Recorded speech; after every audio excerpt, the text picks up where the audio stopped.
Ini kalau kita bicara PSN, ini asal muasalnya adalah Undang-Undang Cipta Kerja. Undang-Undang Cipta Kerja ini yang bermasalah, yang sudah dinyatakan inkonstitusional, tetapi pakai embel-embel bersyarat, yaitu selama 2 tahun lah harus dirubah dan sebagainya.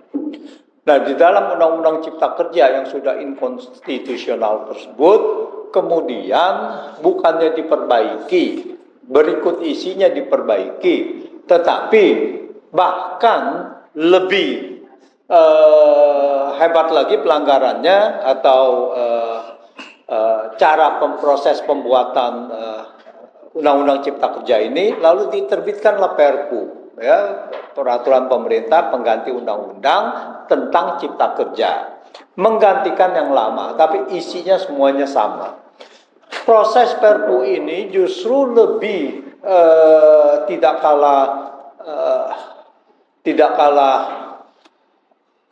pelanggarannya terhadap proses pembuatan Undang-Undang Cipta Kerja sebelumnya. Karena apa? Karena Perpu itu hanya bisa ditetapkan kalau ada kegentingan memaksa. Dan sepertinya Jokowi itu memaksakan atau memanipulasi atau merekayasa yang namanya faktor kegentingan memaksa, yaitu dengan katanya akan ada krisis ekonomi global.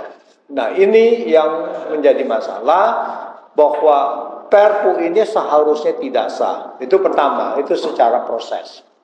Tapi terus kita lihat, kalau kita bicara Undang-Undang Cipta Kerja, maka seolah-olah kita hanya melihat itu adalah perburuhan, ya. Jadi di mana upah buruh lah yang tidak ditetapkan, tidak naik sesuka-sukanya lah, ada yang tidak naik, berarti dirubah dibandingkan dengan yang sebelumnya.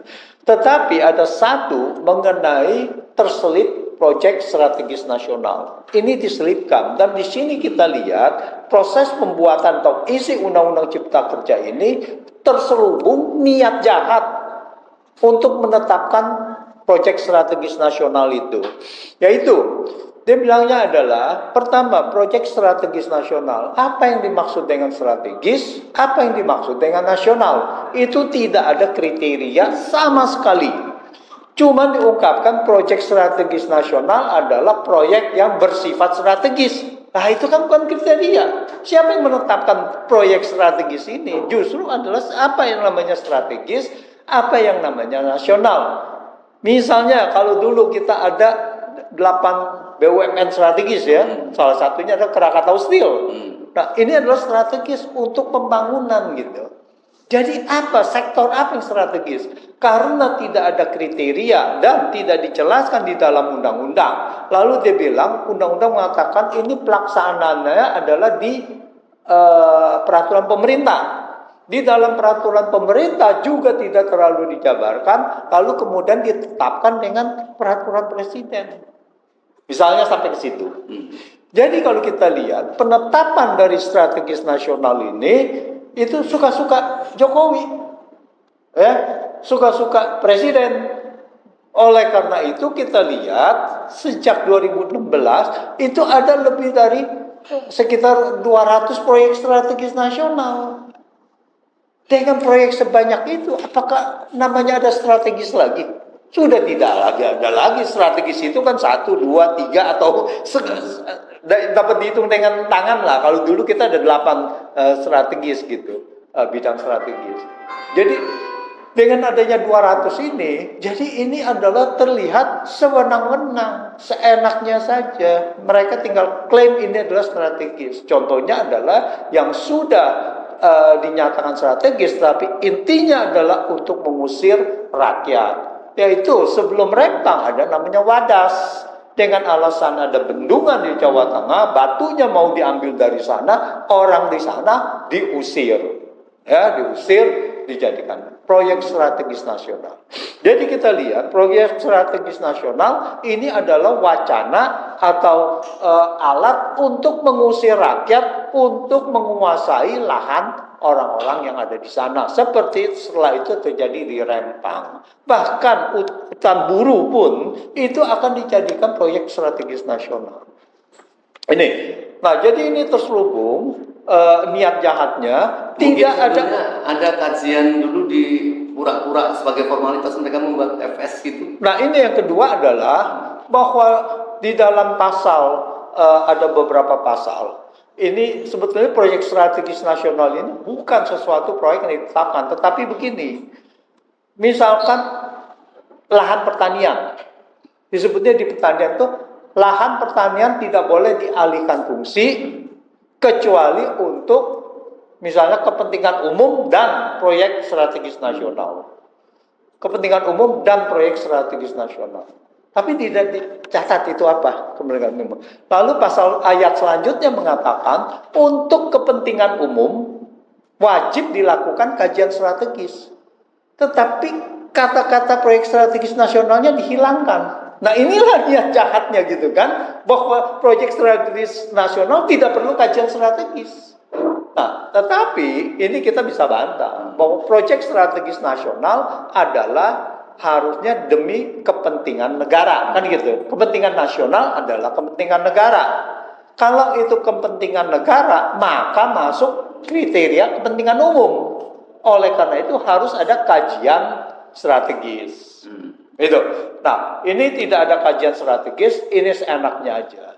Terus yang kedua, saya rasa kita harus mempertanyakan bagaimana pemerintah, kementerian atau Jokowi, Presiden menetapkan proyek strategis nasional ini.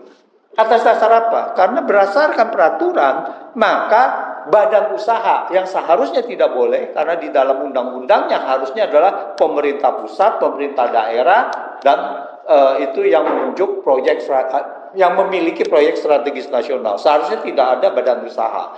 Nah, sekali lagi di peraturan pemerintah itu diselundupkan proyek strategis nasional diselenggarakan oleh pemerintah pusat, pemerintah daerah, dan atau badan usaha.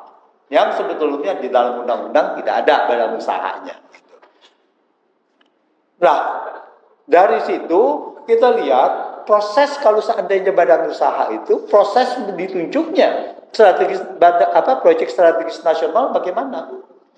Badan usaha harus mengajukan semacam proposal untuk bahwa ini dijadikan proyek strategis nasional. Nah, bagaimana negara harus ditunjuk oleh badan usaha swasta lalu mengajukan ini proyek strategis nasional? Di mana logikanya? Logikanya kan harusnya negara yang menentukan. Ini mereka mengajukan, lalu dievaluasi ini, dan kemudian ditetapkan. Nah, untuk khusus ini, PIK 2, Partai Indah Kapuk 2, dan BSD, kita harus lihat apakah mereka itu memang mengajukan. Lalu apakah mereka mengajukan itu boleh sampai ke sekian kilometer, berapa katanya sampai 70 kilometer atau berapa panjangnya gitu. Apakah boleh? Proyek strategis nasional tidak menunjuk badan usaha. Kalau badan usaha ingin mengajukan sampai 70 kilometer harus ditolak karena undang-undang kita mengatakan itu tidak boleh dimonopoli oleh satu pengembang saja. Jadi kalau seandainya satu kawasan itu adalah proyek strategis nasional, setiap orang seharusnya bisa juga berinvestasi di situ. Bisa juga mengembangkan wisata di situ. Kenapa harus satu orang yang mengembangkan wisata? Nah, ini adalah kelihatannya ada satu hubungan di mana pengusaha dengan penguasa ini adalah kong kali kong. Tidak salah kalau dikatakan bahwa negara dalam kendali pengusaha. Dalam hal ini ya negara dikendalikan atau apapun lah itu namanya. Iya. Apapun itu namanya kan gitu kan, berarti mereka sudah bekerja sama. Jadi PSN itu tidak boleh identik. Dia mengatakan proyek strategis nasional, nggak bisa gitu satu kumpulan begitu ini diserahkan kepada satu orang. Dan yang terakhir adalah Kalau itu ditunjuk proyek strategis nasional, seolah-olah bahwa negara boleh ikut terlibat di dalam ini, didukung oleh apa tadi, ASN dan sebagainya ya, abdesi kepala desa untuk membebaskan tanah gitu. Dan preman. Nah, dan preman. Dan itu tidak boleh, karena apa? Ini melanggar hak asasi manusia yang dijamin di pasal 28 H ayat 4, yaitu mengatakan bahwa setiap orang boleh memiliki harta pribadi. Dan harta pribadi itu tidak boleh diambil secara sewenang-wenang oleh siapapun. Oleh negara tidak boleh, apalagi orang ini, jadi tidak boleh gitu. Jadi ini adalah proses pelanggaran HAM berat yang harusnya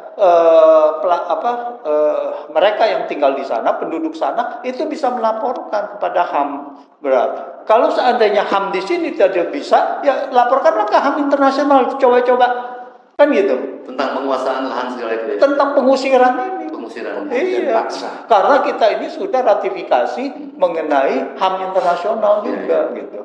Pelanggaran hukum, pelanggaran konstitusi oleh pemerintahan Jokowi saat ini, oleh eksekutif, dan tentu saja yang paling bertanggung jawab adalah presiden sendiri, yaitu Jokowi. Apapun ini harus tidak bisa dibiarkan begitu. Jadi ini pelanggaran-pelanggaran ini harus diusut, ya, harus diusut, dan kalau memang itu bersalah dan harus bertanggung jawab sesuai dengan undang-undang yang berlaku. Jadi banyak sekali. Jadi undang-undang IKN-nya yang melanggar konstitusi, undang-undang Cipta Kerja tadi kita sudah bicara, banyak sekali indikasi-indikasi pelanggaran, dan pelanggaran ini adalah bukan hanya pelanggaran biasa, tetapi pelanggarannya juga termasuk dalam kasus PSN, dalam kasus PIK ya, PSN PIK, dalam kasus karena PSN BSD belum meluas gitu ya. Nah, bisa saja PSN BSD juga begitu. IKN PIK 2 itu adalah pelanggaran HAM. Dan kita lihat bahwa sewaktu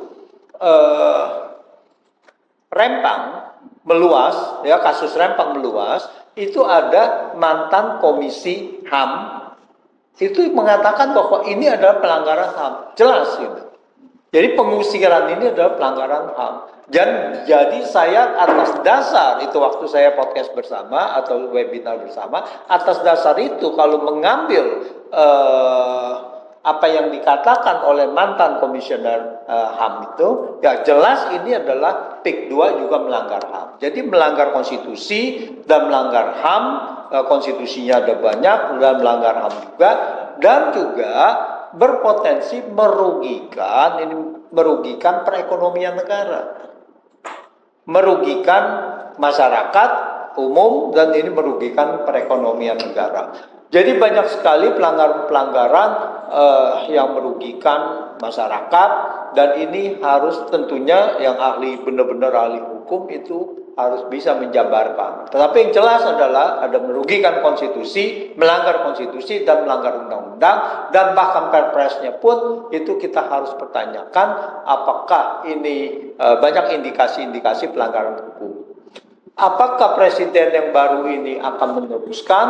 Nah, kalau kita lihat dari beraninya Jokowi dalam 6 bulan sebelum lengser menerbitkan PSN PIK 2 yang mempunyai dampak sangat besar sekali, sangat luas, dan pengusaha yang sekarang di PIK 2 yaitu Agwan dan mungkin beberapa kawanan pengembangnya, yang pengembang di situ, dan berani melakukan ini, sepertinya sudah mendapat komitmen ini akan diteruskan.